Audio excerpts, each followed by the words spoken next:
Welcome to Creation Station Weekly. I'm Bob from Creation Station. This is our weekly podcast of a cool couple of tech stories, and then we will show you something fun from the library. So, welcome to Creation Station Weekly. Today we have Greg from the Collier City branch at the Creation Station Music. How are you doing today, Greg? Doing pretty good. How are you, Bob? Life is good around here. We've been having some fun stuff. There's some really cool stories out this week. I'm going to bring up my browser right away and start sharing that. One of the cool things that from today that I would show off is the China moon probe. I hope everybody was paying attention to this. China is only the third country to ever land on the moon, and to land something and then put a lander there and come back. And today, actually, this morning, as we're recording this on the 3rd, this morning, just after 10 o'clock, they had a lander that went onto the moon yesterday, picked up samples of rocks, and launched back up off of the moon to bring them back to Earth later on this month. And I thought that was just really a fun, cool story that's out there. How long do you think it's been, Greg, since we've been to the moon? Um, well, to be honest, the only one that I recall is, of course, us, the USA. I was aware that there was another country, but, to remember the USA first. It was the United States and then Russia, the USSR back then, and they did it in 1976. That's the last time Oh, wow. anybody was on the moon and brought something back. So yeah, so it's been a long time. So I just thought this story here was kind of like that emblematic of, everybody is pushing, everyone's doing it. Like you said, you always think about it as the United States, but it's really everybody on the world all moving around and doing this kind of stuff. Then we had one other sad story that I found out there in the news this week. Arecibo, which I put a picture up here on the screen for everybody. This is the big radio telescope. It's actually in Arecibo, Puerto Rico. It's the Arecibo Observatory. That's not the actual name of the radio telescope, but that's where it is. And you've seen this in some movies and some things like that. And you might have heard back in October where a couple of these big cables that you can see on the screen here, some of these longer cables started to fray and snap. And so they had to condemn the telescope, and they were going to start taking it down. And I wanted to show you guys, this is what it looked like. Though today, just a couple hours ago before we started filming this footage came out from the observatory there, where they had people watching it to make sure whether the structure was safe. And sure enough, it was no longer safe. This happened on the 1st, December 1st, where that came down. And for those who are kind of questioning, well, who cares? It's been around for. This is the second largest radio telescope in the world, and this is the one that watches for asteroids and things that are heading towards Earth. And we just lost this telescope. So it's going to be an interesting time to see how scientists reimagine how they can start looking at things and building this. Here, Greg, take a look at this one now. As this falls, by pure luck, they had a drone up watching one of the towers to start investigating how the cables were standing. And watch this. As the whole tower just disintegrates and all the cables start snapping off of it. And then you get the look back at all the pieces falling down into the dome. The big dish just smashed across there like that. It was just an incredibly, for me, it's a sad thing. I mean, I've read about and seen this a lot. I do kind of pay attention to space a little bit here, and just the juxtaposition of these two stories today, where the one going out there and we're pushing, we're doing all this stuff, and then here's one where it's everything collapsed because we didn't pay enough attention to cleanup and maintenance and stuff like that. So, Yeah. so those two stories were kind of like my things of the wow, huh? I don't know. But I know you came up with a different story. You came up with a different angle for us this week. What did you come up with today, Greg? Well, something on a bit of a lighter note.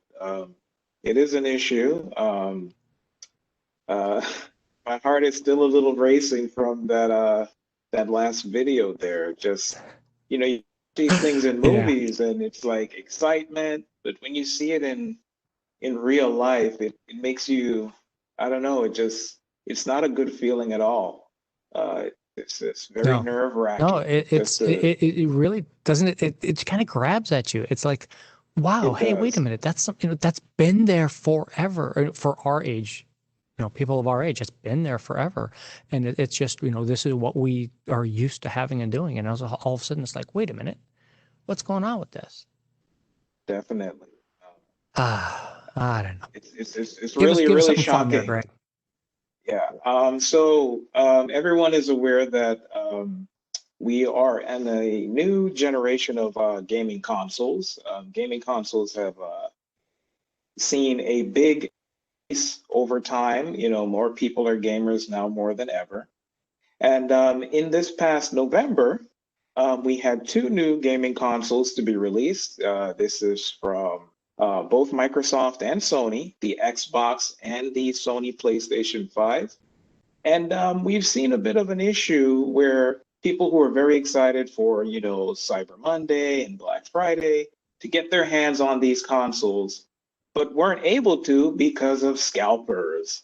So there's this group, I believe they're in the United Kingdom, and they purchased 3,500 PlayStation 5s so that they can resell it double and almost triple the price to make a profit. And that's been a real issue. They've been crashing websites. Anyone who's a normal consumer wanted to get online, maybe Walmart or Target or anything like that, and try to purchase these consoles, and they had no luck at all. So, And and then they this were all just goes on to a secondary market of man. absolutely, and they were absolutely proud of it. I think they went to social media and they were bragging of this wall of, consoles of PS5s, and selling it to make that profit. So it's a real big issue, and it's bleeding into a lot of the new tech that's coming out. Even the NVIDIA GPUs that have come out recently, it's same issue. They're Yeah, just and those buying have it been, all, yeah. We've had a real and no issue one can with get their hands on graphics it. cards over the last couple of years with Bitcoin mining and all those kinds, all the cryptocurrency mining. And now this, Absolutely. Greg, you're supposed to be bringing me a happy story. Come on now. I know, but if I think that Sony ramping up production, they are aware of the issue. The good news about it is that, they don't make their money from the actual sale of the consoles. They make it from their monthly subscriptions. So, Okay. scalpers will be discouraged at some point from, buying everything off the market because people will be buying them given the fact that they're just going to wait it out. So that's a bit of good news. So look forward to maybe January, February. Do did this happen And the the consoles last will time the consoles refreshed? Did this happen again back then? actually, no, this is the first time. I Hmm. think people now are writing more scripts for bots and different means of purchasing these things in bulk, at a faster pace than a human. So this is the first time we've seen this for a gaming console, for sure. Oh. Well, I know we do have, we still have some of the older gaming consoles in the library at various locations around the places, so that once people are coming back into the buildings and starting to use all the services again, they'll be available for people. I don't think, with this news, I don't think we're getting any of the new consoles anytime soon at the library. We're not going to be paying scalper prices. Yeah. I'm definitely not. I'm hoping and praying. Just a quick thing. One guy, Yeah. he walked in and he regularly just kept asking, "Do you guys have any in stock?" They would say no, and eventually he got one. So there is hope Nice. out there. We will be So they're seeing them trickling soon. out. Yes, I think so. Definitely. Excellent, excellent. See, that's a good story. Okay, thank you very much. That can bring a smile to people's faces. Just in time for Christmas, you will be able to hopefully get one of these things out there for you. To wrap up today, I wanted to point out one of the cool things for libraries, like we do every week here.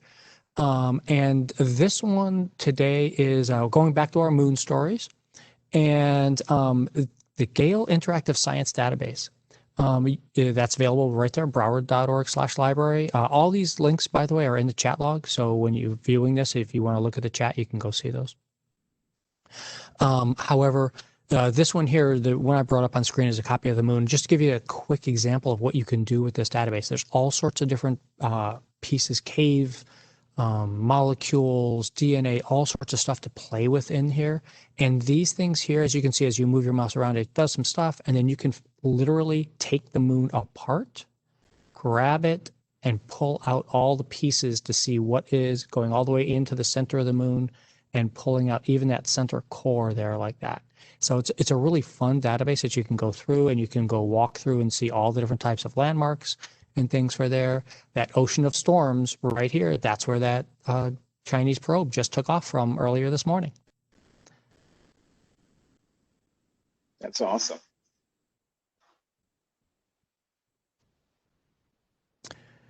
So thank you very much, sir. Greg, it was good to have you around this time. We'll have you back on one of these other weeks. Tell us something about what's going on at Collier City Library. What do you guys have going on out there right now? Currently, due to the pandemic, we are still resuming services. Curbside pickup is a thing. We can't have any programs in person at the moment, but you can always swing by to our Creation Station Music to see the space, see what we have going on. And, we just try to help you as much as we can and to accommodate during this tough time. Thank you very much. Yeah, all the libraries are doing a really great job there with the curbside pickup, and we've always had all the online stuff going on. So it's been a really interesting time as libraries are growing, moving on to something better, not the normal, but the better. And thank you guys very much for being with us this week. If you have any questions, comments, suggestions, send them on to us, creationstation@broward.org, and we'll put those in the show notes for next time. If you have ideas that you want us to talk about or you want to see one of your featured libraries, let us know. Thank you. Have a great week.